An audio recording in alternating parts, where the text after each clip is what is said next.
Mike. The other guy, his name's Rob Calloway. We're on Spreaker.com and the Spreaker app via your iPhone and your Android device. We're also on Twitter, Instagram, and Facebook at Sports Kings Live. Don't forget, follow us on Twitter. Make sure you follow us at Sports Kings Live because Rob will be tweeting out the link to the chat room. You can join Coop in the chat room and get in on some of these conversations with us. We'll be right back.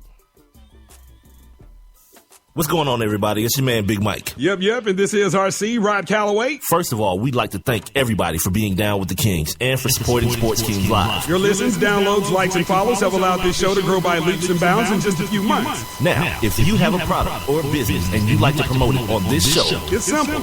Just email us at sportskingslive@gmail.com. And once again, thank you for being down with the Kings.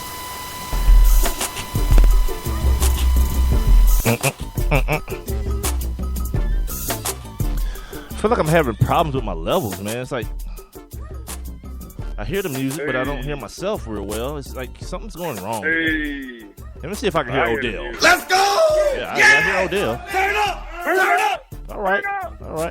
Hear Odell. I don't know. It's just weird. Anyway, welcome back to Sports Kings Live. Big Mike, Rob Calloway. The Spreaker app and Spreaker.com is where you guys can hear us. We're also on Twitter, Instagram, and Facebook right now. So you guys can even tweet with us while we're doing the show. You guys can also email us, sportskingslive@gmail.com. We're getting ready for Game 1 of the NBA Finals.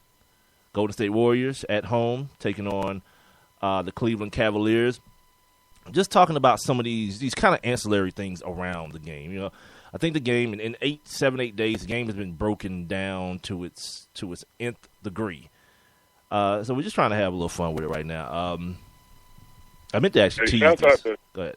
Oh, go ahead. No, I was about to say, shouts out to Charles Barkley and Shaq, boy. They going to keep them checks coming in and say the TNT telecast is over, but them boys making sure they get that check because, you know, they working the final. Working it for who? ABC. Is that right? Yeah. A little double dip for them dudes, huh? Yeah. I mean, you know, well, working ABC, it doing what? ESPN,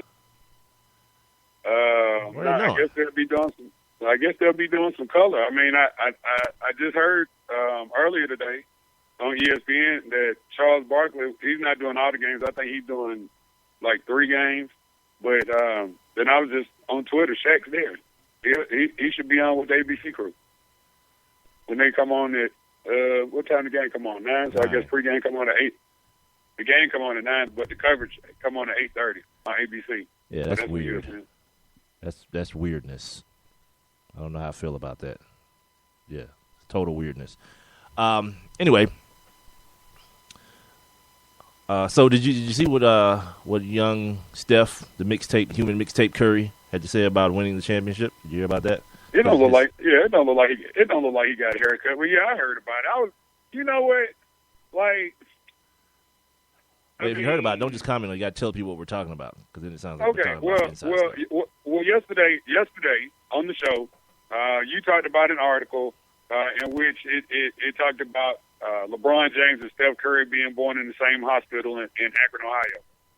And so the comments that you're talking about were Steph saying that he wants to be able to bring the NBA championship, the Larry O'Brien trophy, back to Akron, you know. And he said no knock on LeBron, but I'm like, dude, for real, like you moved to Charlotte, North Carolina before you turned 1. Yeah, dude. Here's the thing. I know what the scent of an a-hole move is. And that smell, that reeks of this dude just being an a-hole. And I loved every bit of it. He was like, I'm going to bring it back to Akron. No, you're not. But, that whole, like, as soon as someone says, you know what, no disrespect to Big Mike, you know what that means? You about to disrespect me. You about to disrespect me. Immediately. Like, as soon as you say that, it's coming. And that's exactly what this dude is doing. Like, y'all get fooled by this dude. The same way y'all got fooled by Isaiah Thomas. You know, you look at him, he's like, but look at him. He's got that baby face. He couldn't do anything to anybody. Meanwhile, he's telling John Sally to break someone's ACL the next time down court. Like, he was the ringleader of all the stuff, all the crap that we give Rick Mahorn and Lane Beer. Yeah, Isaiah was the ringleader. He was the Al Capone of the whole thing, dude. And all you got to do is watch that Bad Boys, that 30 for 30 Bad Boys, because boy, Hey, they were, boy, their whole team was just badass, man. And then when you look at how they end up putting that team together, they were all thugs. They were all court thugs, all of them. You got Isaiah just smiling at everybody with that light little voice.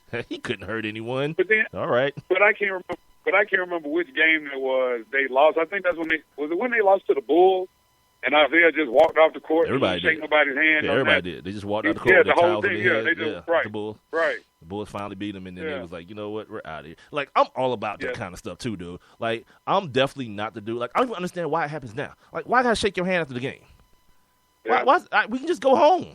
You remember Dwight Howard got in trouble about that in the Eastern Conference Finals when they were playing Cleveland. I think when Cleveland beat them.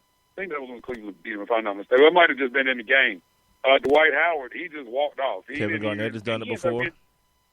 He ended up getting suspended or fined or something for it. I don't think he got fined because I remember Kevin Garnett did it. He just caught a lot of flack for it. But you can't fine nobody for not shaking somebody's hand. You just walk off the court and go home. Yeah. Like, I think KG did that the last year in Boston. It was during the playoff game. I think when Cleveland beat them. I think when the Cavs beat them, I think is when he did it. And the whole I don't understand why the pledge. Well, not the pledge. Not the pledge. It's the national anthem. I don't understand why that has to be played before all sporting events. Let's start the game. We know where we at. We know we're in America, and then poor hockey. Just be glad they don't do. Be glad they don't do like boxing, because boxing do the national anthem for everybody. Well, so they do they do it here too. You ever seen the Toronto Raptors game?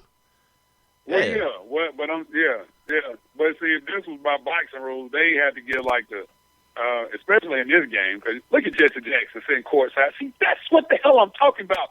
Why is Jesse Jackson sitting courtside? But no, it's him and Guy Fieri, though. That's the thing. This is unbelievable. That's the worst combination ever. It's Jesse Jackson and Guy Fieri from Diners, Drive-Ins, and Dives. What the hell? Yeah, I don't care about it. Jesse Jackson. If anybody even poses an argument that's opposite, Jesse Jackson is a douchebag. You know he ain't paid for them. You know he blackmailed somebody for them tickets. I don't know anything. You know you see, you're doing your Mark. You're doing your Mark Zeno thing again. You're doing your Mark. Like, you just have this inside track on information that no one else has. I mean, dude, that was just like when he sent his people from Rainbow Push Atlanta, sent them over to Phillips Arena. And I know you remember Steve Coonan. I remember seeing these people standing outside talking about they had a meeting with the Hawks, and the Hawks didn't show up, or the Hawks came out at the last minute and said they want to go meet with them.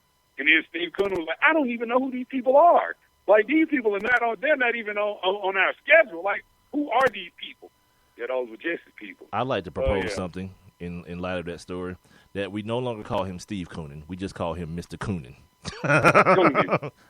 I just like for us to call him from here on out Mr. Coonan. Because it's so funny. And then one day it won't be funny anymore, and we can continue calling him Steve. But you know what would have been so awesome, dude? If Donald Sterling's real name was Coonan. That would have been extra awesome. Donald Coonan. Oh, ignorance abound. And here's a couple other things that just came to my mind today while I was reading, and just thinking about thinking about this this series.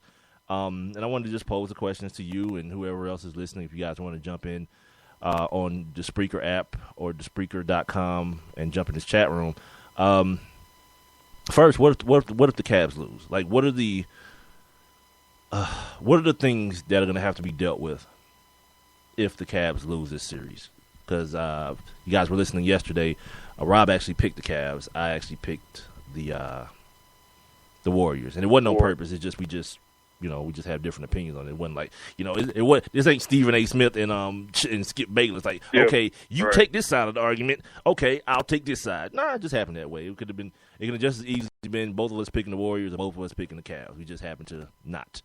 But now, what do you mean when you say what are you going to have to deal with? You can take it any way you want to. That's why I pose it that way. There are no specifics in it. The Cavs lose the NBA Finals. Now, the next day, what are we talking about on this show the next day?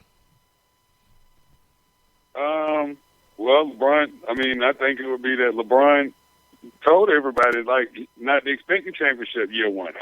So, you know, I don't know if that was just LeBron LeBron underselling them. Because we talked about it a little bit yesterday.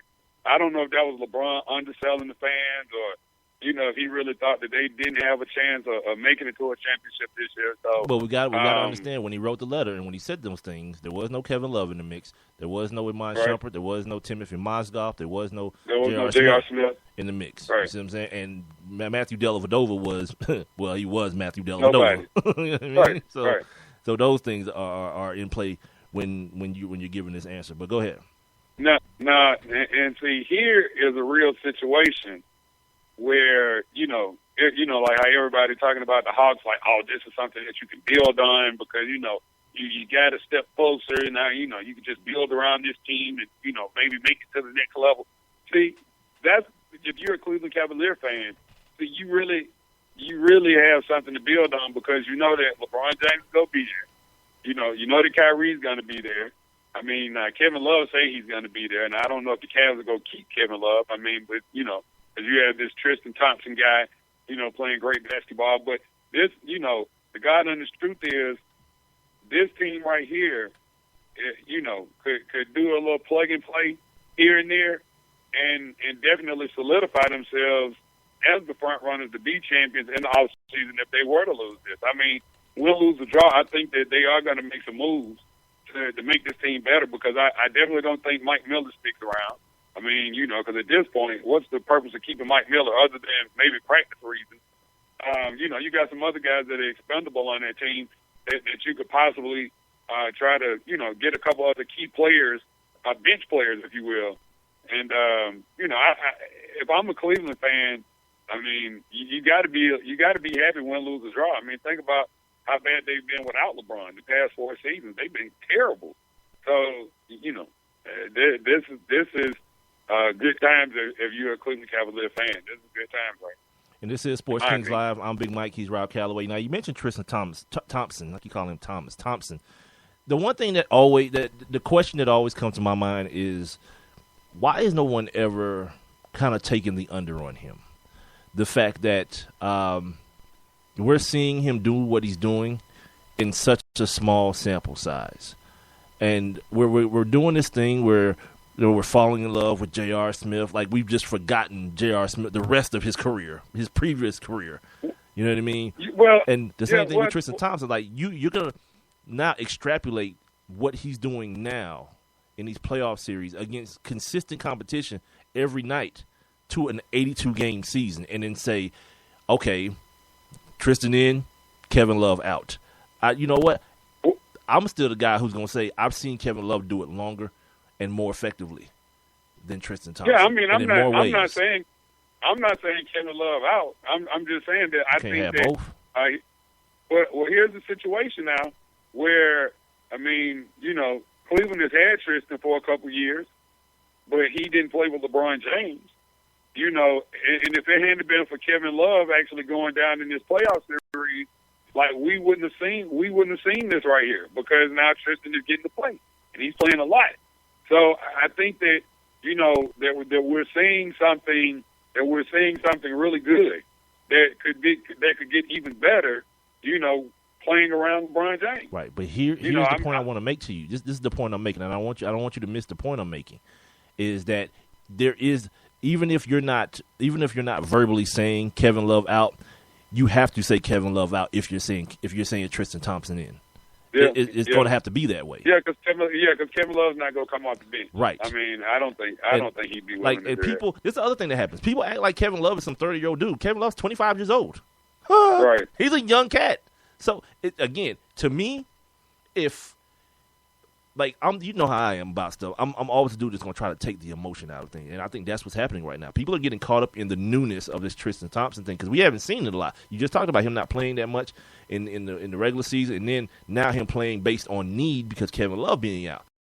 But then what you're going to ask this kid to do is take this level of production. We're going to insert you. We're going to keep you in the starting lineup and ask you to do this against the best fours every night. Every night of an NBA season, you'll have to bring it the same way. And if I had to put money on it, I'm going to put my money on the guy that I've seen do it year in and year out versus the guy that I've seen do it for a couple of playoff series. And I think so many people, and I haven't heard any analysts point this out. Like these guys, and I love Tim Legler. I think he's one of the best at